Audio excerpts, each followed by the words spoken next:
Voici Prosper Tunda Kasongo, l'homme qui a battu le candidat de la majorité présidentielle à l'élection du gouverneur de Maniema et qui a été déchu par une décision de la Cour suprême de justice par une saisine de la MP. L'homme a même longtemps été empêché de rentrer dans sa province par les services des renseignements congolais, restés alors cloîtrés à Kinshasa depuis. Et soudain, coup de théâtre, Prosper Tunda regagne son Maniema natal, tout transfiguré politiquement.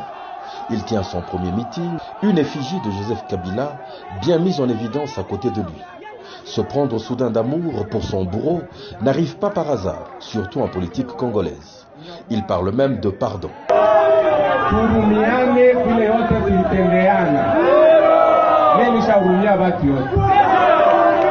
Mais l'homme a pris toute la mesure de ses nouveaux choix lorsqu'il s'est aventuré de parler du dauphin de Kabila, le candidat du FCC. La population s'y est opposée, en face, vivement, violemment, à haute voix, disant expressement en Swahili, ne le cite même pas, ne nous parle pas de lui. Baba Joseph Kabila a dit respecter la Constitution. A dit qu'il déjà dauphin.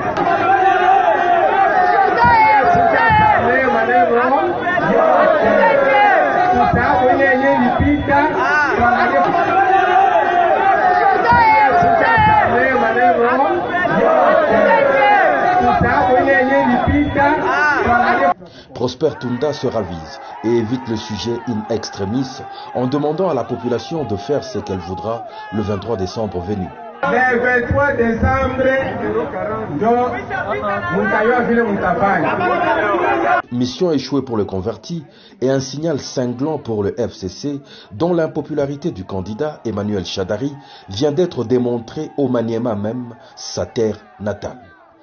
Qu'en sera-t-il alors du reste du pays? Ceci explique donc leur obsession maladive à utiliser coûte que coûte la machine dite à voter, car sans elle, aucun salut.